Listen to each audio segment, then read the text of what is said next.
esta mañana quiero traer un mensaje, una reflexión a la conciencia en base a lo que nos enseña la palabra del Señor en la historia navideña. Y he titulado el mensaje de este día, Viendo el Milagro. Viendo el milagro, porque déjame comenzarlo de esta manera. Cristo fue el milagro que vino aquí al mundo, pero también Dios tiene un milagro para tu vida.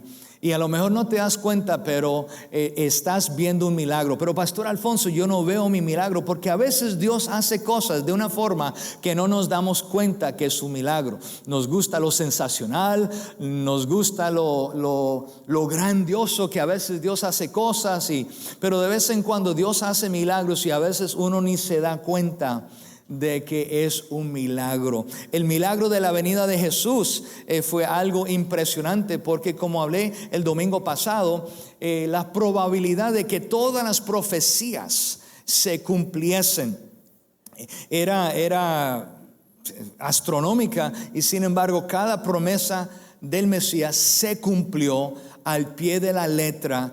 Y por eso cuando José y María llegaron a ese lugar, a ese mesón donde no había un lugar para ellos en el hotel o el motel o en el inn, dice en inglés, había un lugar ahí para ellos. Y uno siempre tiene que recordarse que si hubo un lugar para José y María, si hubo un lugar para que el niño naciera, si hubo un lugar para que todas las profecías se cumplieran, si hubo un lugar para que el Salvador llegara al mundo, si hay un lugar que Él creció y murió en la cruz y se fue a preparar un lugar para nosotros, podemos tener una garantía. Si hubo un lugar para Él en el mesón, hay un lugar para nosotros en el reino de Dios. Hay un lugar para nosotros en la casa de Dios. Hay un lugar para nosotros en el reino de los cielos. Estamos acá. Dios no hace acepción de personas. Él nos recibe a todos así como nosotros somos. Y cuando uno mira la historia de la Biblia, cuando uno mira la historia del nacimiento del Señor, uno ve que el Señor vino para todo el mundo, no solamente para ciertas personas. Y a veces muchos de nosotros hacemos acepción de personas y no nos damos cuenta. En estas navidades me llama mucho la atención, porque hice un estudio y encontré unas estadísticas sobre la época de Navidad. Y la época de Navidad es una época muy difícil para muchas personas. Es una época muy difícil. Aún en lo personal, nosotros en este año perdimos unas personas muy significantes en nuestras vidas, y uno trata de tener la sonrisa, uno trata de estar feliz, uno trata de dar la mejor cara, pero la separación duele, la separación afecta. Y en estas temporadas uno no quiere ser hipócrita, pero a la misma vez uno como creyente entiende que dentro de uno hay un gozo, hay algo, hay esa fortaleza que solamente el Señor puede dar, donde sí uno puede escoger, aún en una temporada muy difícil, escoger el gozo, escoger sonreír, escoger ayudar al prójimo, escoger a bendecir a alguien, escoger regalarle a alguien aunque uno no quiera. Pero sin embargo, la temporada en que estamos viviendo, muchas personas están estresadas. De hecho, hay una encuesta que se hizo sobre las navidades, y dice que el 88% de las personas se sienten estresados durante la época de Navidad. ¿Hay alguna persona estresada esta mañana? No, espero que no. Bueno, a lo mejor sí. También me dijeron que el 50% de las personas, y a lo mejor experimentaron esto anoche o en el Día de Acción de Gracias, el 56% de las personas evitan participar o opinar en ciertas conversaciones con la familia durante la época de Navidad. Prefieren morderse en el labio, quedarse encallado, que tocar algún tema. Y los 4 temas principales que se evitan con la familia o con amigos durante estas navidades, eso es claro, uno puede imaginarse, son la política, porque a lo mejor está a un lado, a lo mejor está al otro, a lo mejor está de acuerdo con el presidente, a lo mejor no está de acuerdo con el presidente, a lo mejor no está de acuerdo, y entran en unas conversaciones intensas. La política, lo que es los deportes. Acabamos de terminar la Copa Mundial. Y fue algo espectacular y tremendo. Pero hay personas que dicen, ¿sabe qué? Mejor no hablemos de deportes. O no hablemos de asuntos personales. Porque si hablo de las cosas personales voy a arruinar el tiempo. Porque en estas fiestas todo el mundo se parece alegre, todo el mundo parece que están felices, todo el mundo parece que están pasándola bien. Y si somos reales, a veces cuando las personas nos dicen, mire, todo está bien, y uno dice sí, todo está bien, y esa es la respuesta que realmente todo el mundo quiere escuchar. Porque si de momento la persona dice, pues ¿sabe qué? Ya, gracias por preguntar, me acabo de divorciar, o acabo de tener una bancarrota, o me acaban de abandonar, o me acaban estoy contemplando cometer suicidio, o me estoy pensando tomarme unas pastillas. Como que uno no quiere escuchar esas cosas. O muchas personas en estos momentos reservan este tipo de conversación. Son los 4 temas principales que se evitan con la familia: son la política, los deportes, asuntos personales y religión.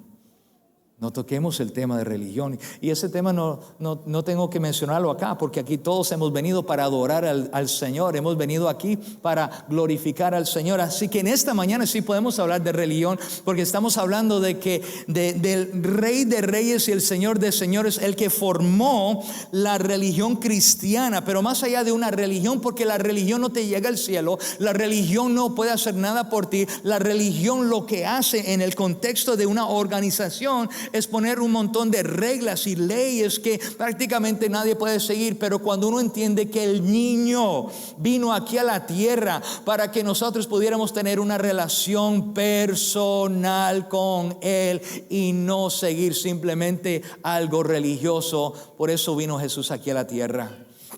Me llamó mucho la atención porque también en esta temporada, esta encuesta decía que la pareja promedio, the average family, o la pareja promedio, tiene 7 discusiones durante las Navidades. 7 intercambios intensos, si lo puedo decir de esa manera, durante las Navidades. Y los 5 argumentos principales en las Navidades es: ¿dónde vamos a pasar la Navidad? ¿A dónde ir? El dinero. ¿Lo gastaste mal, o no me compraste esto, no me gastaste lo otro? El dinero, la familia. ¿Quién va a limpiar todo ese desorden de anoche cuando abrieron los regalos el 24? Pues todo el mundo abrió los regalos y esto, lo otro. O esta mañana abrieron todos los regalos y esto, lo otro. Y ahora ¿quién va a limpiar eso? Las personas que cocinaron y prepararon todo y esto, lo otro, y todo el mundo comió y se chuparon los dedos y se desabrocharon el cinturón, porque el 56%, pero el 85% de las personas comen en exceso durante las Navidades. El 85%. El 42% de las personas se desabrochan los pantalones después de una comida festiva. Pero cuando llegó la hora de limpiar, mire, nadie me va a ayudar a limpiar esto. Hello, mire, alguien dice hello. Son realidades que ocurren en las Navidades, porque a veces el enemigo viene y se mete y nos desvía de lo que es la verdadera razón de la Navidad, que es Jesucristo, que de tal manera amó Dios al mundo que envió a su único Hijo. Que esta temporada no es de hacer compras, esta temporada no es para simplemente reunirse en familia para comer, esta temporada no es simplemente para comparar quién le regaló qué a quién, o quién estaba vestido de esta forma u otra, o quién tenía las pijamas coloreadas más lindas para poner en Instagram o en Facebook. Es un tiempo de adorar, porque la Navidad se trata de adoración. Es honrar a alguien digno.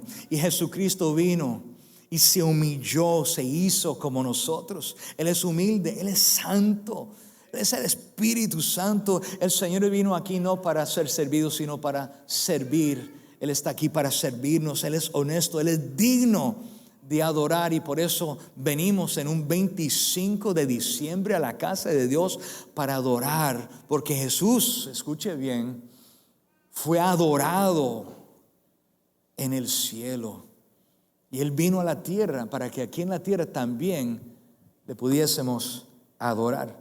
Isaías capítulo 6 del 1 al 3 dice lo siguiente: vi al Señor sentado sobre un trono alto y sublime, y sus faldas o la cola de su manto llenaba el templo, dice esta versión que estoy usando.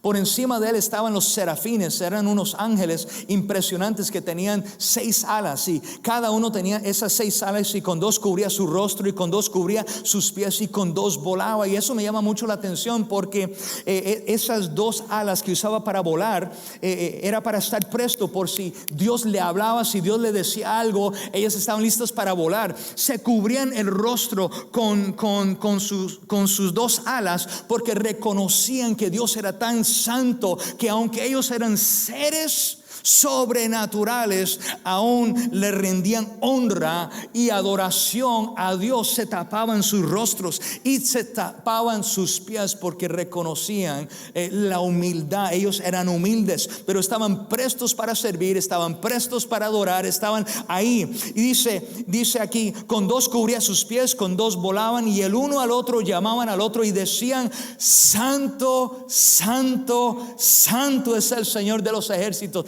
Y si los ángeles le adoran, cuánto más nosotros debemos de adorar al Rey de Reyes y el Señor de Señores. Toda la tierra está llena de su gloria. Me encanta ese verso. Yo sé que no es un verso tradicional de Navidad, pero Jesús vino aquí para que lo adoráramos. Isaías capítulo 7 verso 14 es uno de los versos que he estado usando mucho en estas últimas semanas, que dice: por tanto el Señor mismo os dará señal, la Virgen concebirá. Y mencioné lo importante de que esto se diga, porque hay ciertas versiones donde no nos damos cuenta el afronte, la persecución, lo que están tratando de robar la fe y la creencia del cristianismo. Porque hay versiones donde simplemente dice que la joven concebirá una luz. Y si María hubiera sido cualquier joven, cualquier muchacha que hubiera quedado embarazado, pudo haber dicho: ¿sabe qué? Yo soy la escogida del Señor. Pero la Biblia profetizó, la Biblia prometió que el Señor iba a venir a través de una virgen.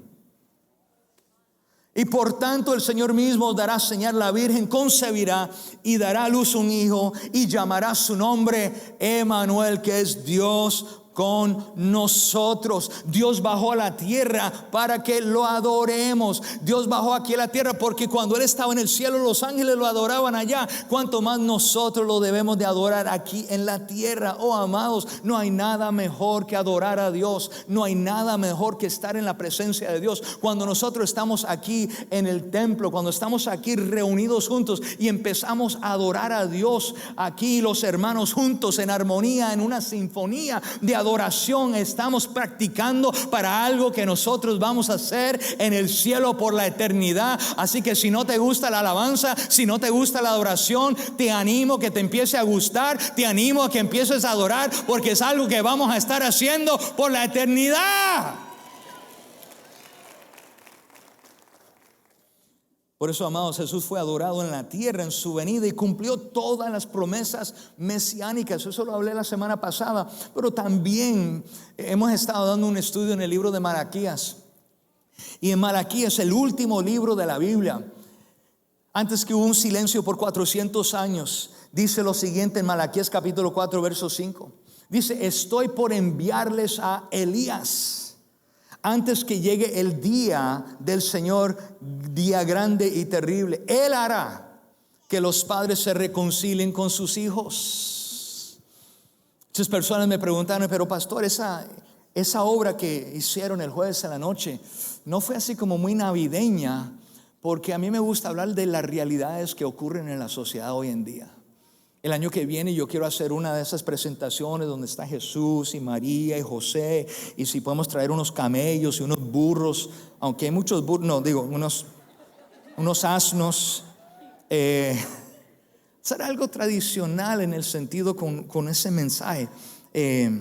Pero me gusta a veces hacer cosas diferentes, porque aquí, como decíamos en el play o en el drama, aquí todo el mundo se ve lindo, aquí todo el mundo pone sonrisas, aquí todo el mundo puede ser cristiano, aquí todo el mundo se trata bien, aquí todo el mundo sigue por ahí. Pero aquí cualquiera puede ser cristiano. Pero tenemos que ser cristianos en el lobby, en el vestíbulo. Tenemos que ser cristianos en el parqueo. Que hay muchas personas que pierden su salvación, por decirlo así, cuando llegan al parking, cuando alguien los corta para salir a la Goldenrod. Y las palabras o los gestos, chacho, con los gestos, unos cuantos ya pagarían su vida. Cuando estemos allá afuera es donde tenemos que vivir el amor de Cristo. Ser como Cristo, amar como Cristo, perdonar como Cristo, tratar al prójimo como Cristo.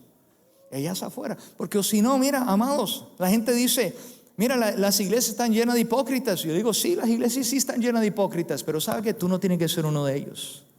De una persona que vive su fe aquí en el templo, que vive su fe en su casa, que vive su fe en el trabajo, que vive su fe en el carro, que vive su fe donde vayas. Porque esto no es una religión, porque muchas veces lo que le estamos enseñando a nuestros hijos es que pórtate bien un jueves en la noche en el culto, pórtate bien un domingo en la mañana en el templo, pero viva como el resto del mundo allá afuera el resto de la semana. Y sin darnos cuenta, los criamos en la iglesia, pero no los criamos en Cristo Jesús, en sus enseñanzas, en su modelaje, en la palabra, orando, ayunando, buscando, no haciendo cosas religiosas, sino teniendo una relación personal, para que cuando alguien los ofenda, no los perdonen, porque saben que uno no puede confiar en el hombre, que es mejor confiar en Dios. Estamos aquí en esta mañana y estamos en un tiempo donde el Señor profetizó que Él iba a traer el corazón de los padres para que se reconcilien con sus hijos y los hijos con sus padres. Yo creo que estamos viviendo esos tiempos donde Dios está empezando a tocar el corazón de los padres para que entiendan a sus hijos y crean puentes para comunicarse con sus hijos, y que también los hijos empiecen a conocer y entender el corazón de sus padres, porque muchas veces pensamos que nuestros padres no desean que nosotros salgamos adelante o nos están haciendo la vida imposible. Pero joven que me escuchan esta mañana, tus padres te aman y desean lo mejor para ti. Y si te disciplinan, que te disciplinen con amor. Que si te corrigen, te corrigen con amor, porque desean lo mejor para tus vidas. Pero padre, también no exasperes a sus hijos. Llegan al momento donde padres tratan de una forma tan y tan fuerte, tan y tan frío, o con tanta corrección a sus hijos, que llega el momento donde tu hijo no te ama, tu hijo no te respeta, tu hijo te tiene miedo. Y cuando cumple, en este país, cuando cumplan los 18 años, salen corriendo. Pero Dios está trayendo el corazón de los hijos hacia los padres y el corazón de los padres hacia los hijos, porque se profetizó 400 años de la primera Navidad. Y me llama mucho la atención que cuando Dios escoge venir aquí a la tierra, escoge una pareja para que Él sea el centro de ese hombre y de esa mujer, y para que pueda influenciar a las personas que están alrededor de Él. Y cuando uno mira la historia del pesebre, cuando uno mira la historia de cuando Jesús llegó aquí, está lleno de personas y todo tipo de personas. Había una pareja, Elisabet y Zacarías, y Zacarías era un sacerdote. Y Zacarías era parte de la familia extendida de Jesús, él y su esposa. Su esposa era prima de María. Y Zacarías era un sacerdote, amaba a Dios, él conocía la ley, participaba de todos los ritos de la ley. Y en una ocasión le cae a él que él tenía que ir y servir y dar lo que él tenía que hacer en el templo. Tenía el honor de entrar al lugar santísimo y ofrecer sacrificios ante su Dios. Y me llama mucho la atención porque Zacarías y Elisabet era un matrimonio que muchas personas hoy en día se pueden identificar. Yo hablaba con mi hija esta mañana o ayer, y estamos hablando de la cantidad de personas que hoy en día por X o Y razón no han podido tener bebés, que no han podido quedar embarazados, y su oración es: yo quiero, Señor, yo quiero. Y Zacarías y Elisabet era ese tipo de pareja. Era una pareja consagrada, era una pareja entregada. Él era un sacerdote, él era un hombre entregado al Señor. Y dice en Lucas capítulo 1, verso 11, que se le apareció mientras él estaba haciendo su función sacerdotal. Mientras él estaba adorando a Dios, mientras él estaba en su función como sacerdote, dice que se le apareció un ángel del Señor puesto en pie a la derecha del altar de incienso, y se turbó Zacarías al verle y le sobrecogió temor. Yo te puedo decir algo, ¿a cuántas personas tú le has estado pidiendo algo a Dios? Tú le has estado pidiendo y orando e intercediendo, y de momento el Señor te concede los deseos de tu corazón. Hay momentos que Dios, hay un de repente, que Dios se aparece, que Dios, mira, a veces uno tiene que tener cuidado con lo que uno le está pidiendo a Dios, porque Él te ama tanto que cuando te lo da, te va a matar del susto prácticamente. Porque él estaba ahí adorando a Dios, y de momento se le aparece este ser angelical, Gabriel, y se le apareció un ángel del Señor. Dice, el ángel simplemente se quedó a la derecha del altar del incienso, y Zacarías probablemente tiene los ojos fuertemente cerrados en una oración apasionada. Estaba entregando, haciendo lo que hacen los sacerdotes, y cuando los abrió, de momento está el ángel ahí. Y de momento el ángel le tiene que decir, tranquilo, no temas.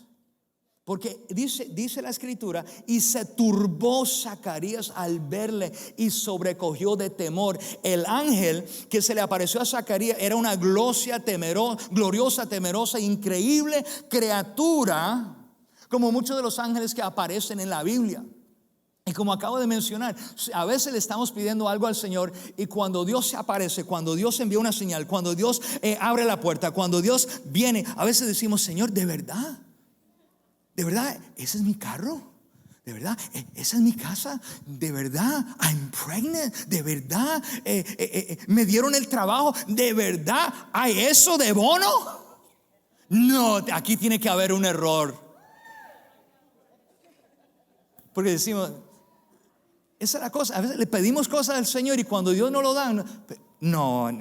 Pero mira la persona que está a su lado, dígale, Él te ama y te da más allá de lo que pides. Porque él y Elizabeth, ambos eran ya de edad avanzada, Lucas 1:7, y probablemente habían orado y orado y orado y orado por mucho tiempo, y ya me imagino que habían renunciado. Que nosotros a veces oramos por algo tanto durante mucho tiempo. Oramos a lo mejor por la salvación de un hijo, de un amigo, de un cónyuge. Oramos por el llamamiento a un ministerio, le estamos pidiendo al Señor por un ministerio o algo, un negocio, algo. No se da, no se abre la puerta. A veces oramos por personas para que Dios traiga esa persona en especial a nuestra vida. Pero después de años de oración sincera, muchas personas se desaniman, se rinden, o dicen, a lo mejor es que Dios no quiere darme esto. Pero en el caso de Zacarías y Elizabeth, probablemente por años oraron apasionadamente por un hijo, y el Señor les concedió el deseo de su corazón. Y el ángel le apareció a él y le dijo, vas a tener un hijo y se llamará Juan. Pero espera, no estamos hablando de Jesús, no estamos hablando de que Dios viene siempre y Él empieza a trabajar con familias. Y Él trabajó con este matrimonio, y ellos no podían tener hijos, y de momento le profetizan que van a tener un hijo, y le iban a poner su nombre Juan, porque Juan iba a ser el precursor. Juan iba a ser Elías, que iba a venir y preparar el camino al Señor Jesús. Por eso, amados, esto fue una profecía que se cumplió cuando Juan apareció. Y conocemos la historia, que Juan creció, empezó a bautizar y bautizó a nuestro Señor Jesucristo antes de entrar al ministerio. Todos conocemos de la famosa María, porque ahí está José y María. Y me llama mucho la atención porque José iba a ser un padrastro a Jesús, porque el Padre que está en los cielos es el Padre de Jesucristo. El Señor entiende muchas de nuestras situaciones en los tiempos que estamos viviendo hoy en día, porque muchas personas han tenido que criar un hijo que no es de ellos, un hijo o una hija que no es de ellos. Ahora hay familias, se me fue, la palabra blended families, reconstituidas, donde yo tengo los míos, ella tiene las de ellas y ahora tenemos los de nosotros. En el caso de José y María, él tenía que criarle el hijo a Dios. Muchas veces pensamos que Dios nos entiende y Él entiende por todo lo que nosotros estamos pasando y entiende cada una de nuestras situaciones. Y María, yo empecé a leer esto porque María era una joven de unos 12 a 14 años y de momento a María también se le aparece el ángel Gabriel. En esto del nacimiento de Jesús se aparecen cosas sobrenaturales, aparecen los ángeles, y en el caso de María, Gabriel se le aparece y le da una palabra. Gabriel se le aparece a la Virgen María para decirle que concibiría y daría a luz un hijo. Lucas 1, 26 al 38. Y el nombre de Gabriel significa Dios es grandioso. Y siendo el ángel de la anunciación o que iba a revelar esto, él es el quien reveló el nombre que su Salvador, el nombre de él se llamaría Jesús. Y me llama mucho la atención porque María fue solamente una muchacha quien Dios escogió. Pero ella tenía las cualificaciones, tenía la personalidad, el carácter de la persona que Dios estaba buscando. Y Dios todavía está buscando personas que digan: Señor, haga conmigo según tu voluntad, haga conmigo de acuerdo a tu palabra. Señor, úsame. Hay muchas personas que el Señor los ha escogido, ha mirado, sus ojos han pasado por todo el mundo y han dicho: mire, yo quiero usar a fulana. Y yo creo que con todo mi corazón que todos nosotros que estamos acá, Dios tiene una asignación específica para cada uno de nosotros y debemos de tener ese tipo de actitud que tenía María.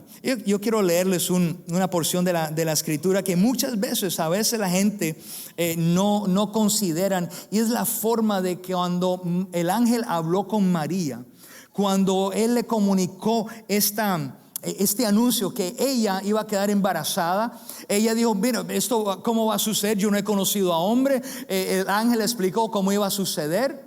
Y de momento ella, cuando escuchó eso, le salió un canto de adoración. Y con este canto María nos recuerda que era además una sierva de Dios, una fiel sierva de Dios, que era una persona que estaba abierta a lo que Dios tenía para ellos. Y en esta mañana yo quiero que tengamos ese tipo de actitud, que esté abierto a lo que Dios tiene para tu vida, que esté abierto para arrepentirse, que esté abierto para obedecer, que esté abierto para vivir una vida santa, que esté abierto para agradar a Dios, que esté abierto para cuando Dios te hable, cuando Dios te dé alguna palabra, cuando Dios te dé alguna instrucción que a lo mejor no tenga sentido, que llegue hasta el punto donde te asusta, que seas obediente y siga la palabra del Señor como lo hizo esta joven. Y en Lucas capítulo 1, verso 46 está escrito lo que se llama el Magnificat, que es una canción de adoración que hizo María. Y dice la palabra del Señor lo siguiente, dice: oh, cuánto alaba mi alma, Señor. O sea, ella recibe esta palabra, reconoce que Dios la está escogiendo, reconoce que ella es una simple muchacha como cualquiera de nosotros. Ella es un ejemplo de todos nosotros cuando Dios nos quiere usar a nosotros. Nuestra actitud debe decir: oh Señor, cuánto alaba, adora mi alma al Señor, cuánto mi espíritu se alegra en Dios mi Salvador, pues se fijó en su humilde sierva. No es solamente a ella, el Señor se fija en ti. El Señor sabe de dónde vienes, en dónde estás, hacia dónde vas. El Señor sabe por dónde has pasado. Él conoce tu necesidad, Él conoce tu soledad, Él conoce tus fracasos, Él conoce tu oración en la intimidad. Él te conoce. Y Él dice: mira, ella dice: mi espíritu se alegra con Dios mi salvación. Se fijó en su humilde sierva, y de ahora en adelante todas las generaciones me llamarán bendecida. Te quiero recordar que Efesios capítulo 1 dice de cada uno de nosotros que Él nos ha bendecido con toda bendición espiritual. Cuando tú llegues, la bendición bendición llega. Cuando tú hablas, la bendición está hablando. Cuando tú trabajas, la bendición está trabajando. Cuando tú sonríes, la bendición está sonriendo, porque tú eres una persona bendecida. So, no es solamente ella que las generaciones te llamarán, a nosotros también las generaciones nos llamarán bendecidos. Dice el verso 49, pues el poderoso es santo, el poderoso es santo, el poderoso es santo y ha hecho grandes cosas por mí. ¿Alguien se puede identificar con eso?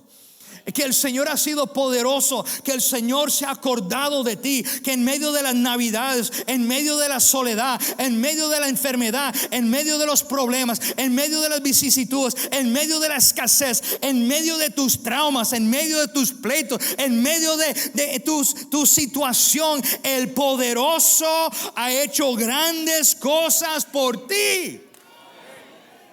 We all got issues, we all got problems, todos tenemos asuntos y problemas, pero el Señor, cuando uno mira a su alrededor, cuando uno se compara, y uno nunca debe compararse, pero cuando uno mira a lo mejor aldeas en Centro, Suramérica, África, o lugares de la China, lugares en otros países, lo que Dios ha hecho con nosotros, Él ha sido bueno, Él nos ha cuidado, Él nos ha proveído, Él ha suplido más allá de lo que podamos imaginar.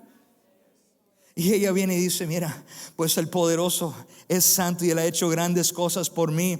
Él muestra misericordia de generación en generación a todos los que le temen. Su brazo poderoso ha hecho cosas tremendas. Dispersó a los orgullosos y a los altaneros, a príncipes derrocó de sus tronos y exaltó a los humildes y al hambriento llenó con cosas buenas.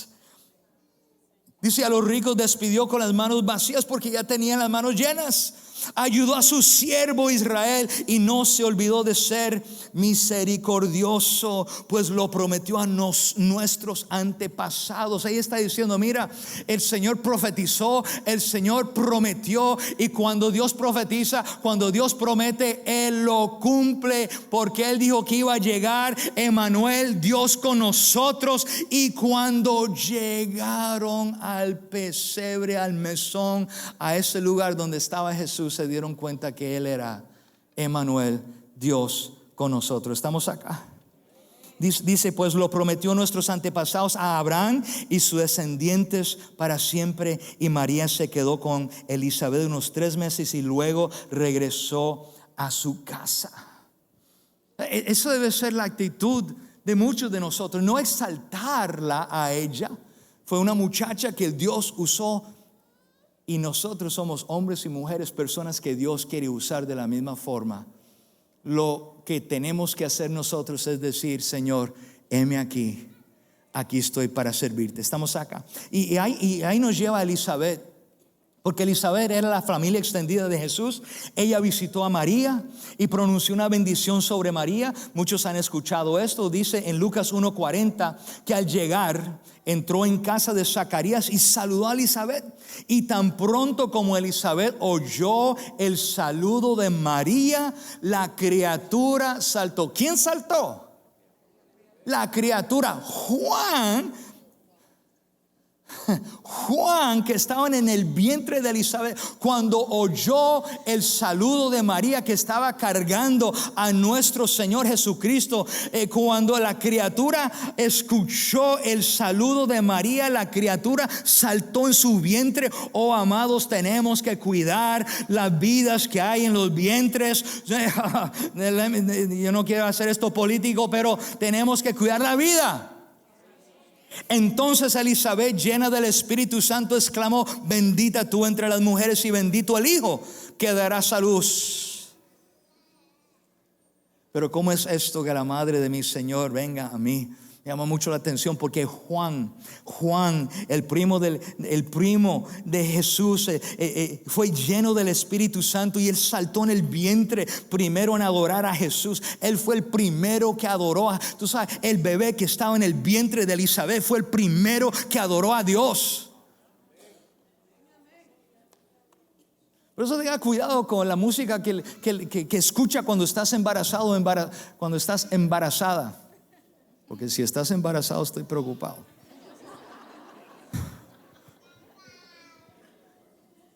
Porque aún en el vientre los bebés escuchan. Estamos acá. Déjame ir cerrando poco a poco, porque dice también la palabra que habían ángeles y pastores. Dice Lucas 2:10, dice: no temáis, porque aquí os traigo buenas nuevas de gran gozo, que estará para todo el pueblo, porque os ha nacido hoy en la ciudad de David un Salvador, que es Cristo el Señor, y esto servirá de señal: encontraréis un niño envuelto en pañales y acostado en un pesebre. Este fue el anuncio que le dieron a los pastores. Ahora, los pastores no eran personas como yo.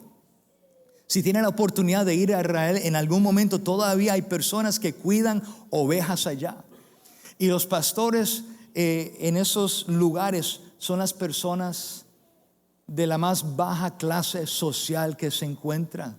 They're the poorest of the poorest, y ellos cuidan a las ovejas. Y anoche estábamos en una conversación y mi cuñado me recordó de algo que en esta escena muchos de esos pastores estaban cuidando ovejas que se estaban preparando para ser sacrificados en el templo. Habían miles, porque normalmente se sacrificaban como 200,000 ovejas en el templo. Y estos pastores cuidaban a todas estas ovejas. Y cuando llegó este anuncio, tenía sentido, porque aunque ellos eran la clase más baja, se lo anunciaron a ellos primero, porque también ellos cuidaban el sacrificio que tenían que presentar en el templo. Cuando los pastores llegaron allá, pues ellos tenían que asegurarse en que la oveja no era perniquebrada, que no tenía mancha, que no estaba enferma, que no fuera visca, que fuera una ofrenda perfecta que podrían llevar al templo y sacrificar. Todo lo que Dios hace, lo hace con propósito y con intención. Cuando les llegó este anuncio y ellos salieron corriendo y llegaron al pesebre y vieron a Jesús, se dieron cuenta que Él iba a ser el perfecto sacrificio que el Señor iba a presentar por nuestros pecados. Porque cuando Dios da algo, Él da lo mejor. Estamos acá. Y también habían ángeles. Y dice la palabra del Señor en Lucas 2:13-20: de repente apareció con el ángel una multitud de los ejércitos celestiales que alababan a Dios y decían: gloria a Dios en las alturas y en la tierra paz a aquellos en quienes Él se complace. Cuando los ángeles se fueron de ellos al cielo, los pastores se dijeron unos a otros: pasemos a Belén y veamos esto que ha sucedido, que el Señor nos ha hecho saber. Y fueron deprisa y encontraron a María y a José y al niño acostado en un pesebre, y los pastores volvieron glorificando y alabando a Dios, porque se dieron cuenta que ese niño, como ellos cuidaban las ovejas que iban a ser presentadas, dijeron: ese es, he's perfect, Él es el que tenemos que, o que el Señor va a entregar. Y para ir cerrando, le voy a invitar a estar sobre sus pies, porque yo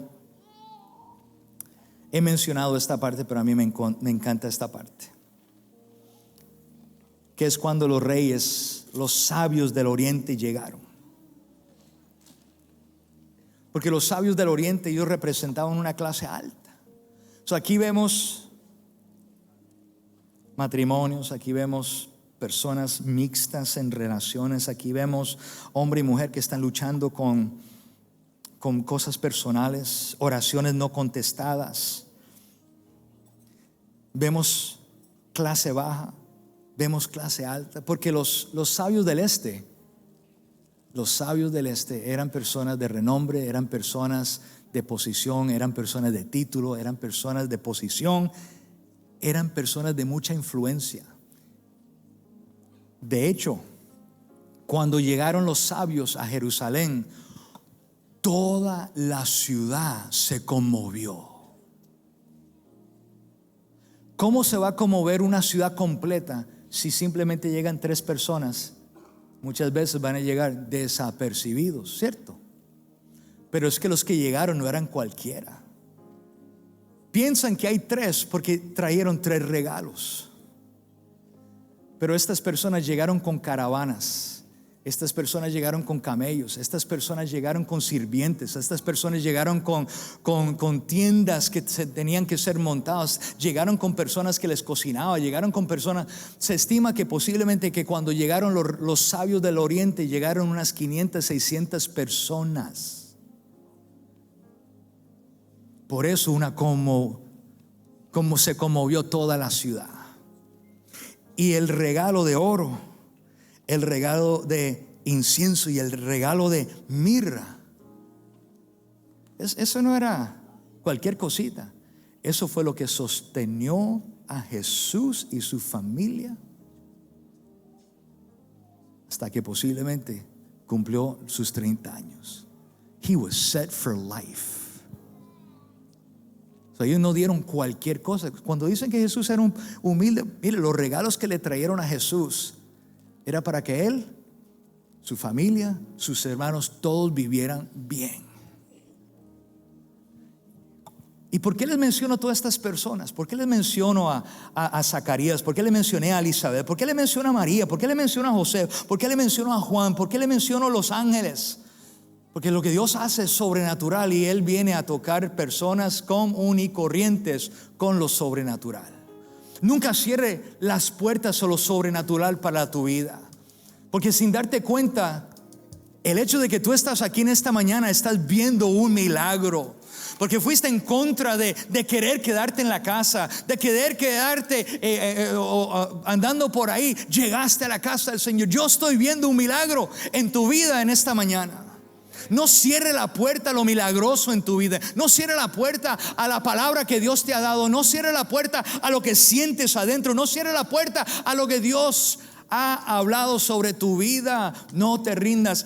Elizabeth y Zacarías pidieron y pidieron y de momento ellos se convirtieron en parte de una de las profecías más poderosas en la historia de la humanidad. Yo no sé qué es lo que Dios va a hacer contigo, pero no cierres, no te rindas, no dejes de orar, no dejes de clamarle al Señor, porque ¿sabe qué? Él va a contestar esa oración en el momento que Él quiera.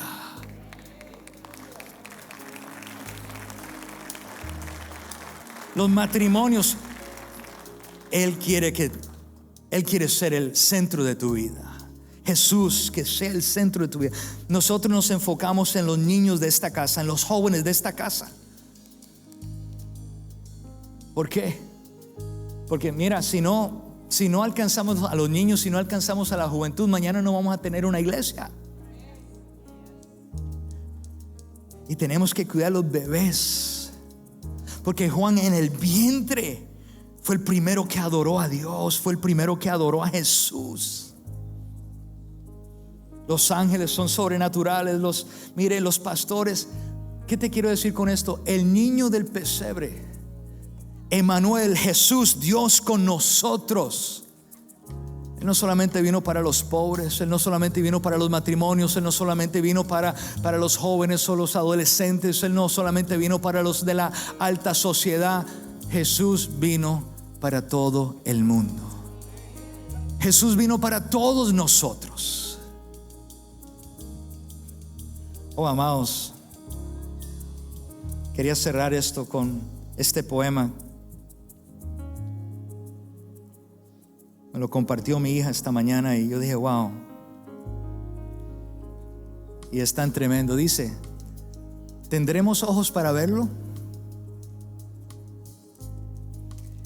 Él no vino con una espada, pero con una estrella.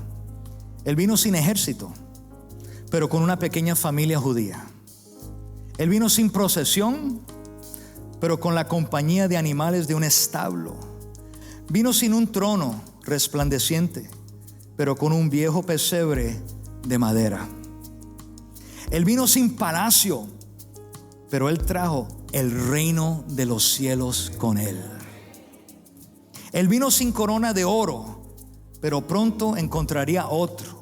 Él sabía la razón por la cual vino: para unirme a la gran sinfonía del sufrimiento que Él iba a poder sanar. No vino a vivir una vida cómoda, pero vino a vivir una vida santa. No vino a derrocar nuestra política, pero para que el gobierno para que el gobierno pueda descansar sobre sus hombros. No vino para ser rey de la tierra, pero para convertirse en un humilde servidor. Amado, cuando Él llegue, ¿notaremos el menor de estos? ¿Le pasaríamos de largo? ¿Sería Él simplemente otro bebé? ¿Solo otro carpintero? ¿Solo otro maestro?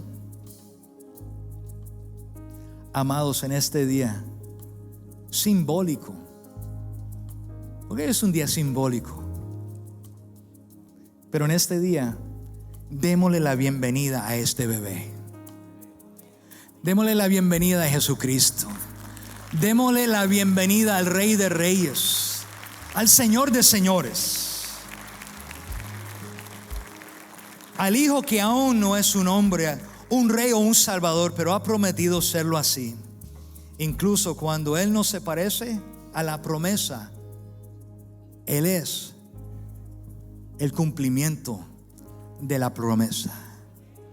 En estas Navidades, en este día de Navidad, que Jesús sea tu Señor. En esta mañana yo te quiero hacer una pregunta. Para el Centro Internacional de la Familia, este es nuestro último servicio. Este es el último servicio que vamos a dar en este año. El primero es el próximo domingo. Y le animo que comencemos bien el año adorando y llegando aquí a la casa del Señor. Pero hoy terminemos el año de nuestro servicio. Si estás lejos del Señor, si está frío, si te sientes seco, si estás en esta mañana y dice: hay un vacío en mi corazón, pues permita que el niño del pesebre, permita que el que vino aquí se convierta en el milagro de tu vida y acéptalo como el Salvador de tu vida. La Biblia dice que Él es fiel y justo para perdonarnos nuestros pecados y limpiarnos de toda maldad. No estamos aquí para juzgarte, no estamos aquí para señalarte, estamos aquí para decirte que Cristo te ama y quiere nacer en el corazón tuyo. Te quiere hacer una persona nueva. Terminemos el año en una nueva relación con el Señor. Terminemos el año comprometiéndonos con el Señor. Terminemos el año diciendo: Señor, yo no sé qué es lo que tú tienes para mi vida. Yo no sé cómo va a ocurrir este éxito. Yo no sé cómo va a ocurrir este negocio. Yo no sé cómo va a ocurrir este alumbramiento. Yo no sé cómo va a ocurrir lo que tú me has prometido. Pero como María dijo: hágase conmigo conforme a tu palabra. Y te glorificaré, te honraré, adoraré tu nombre.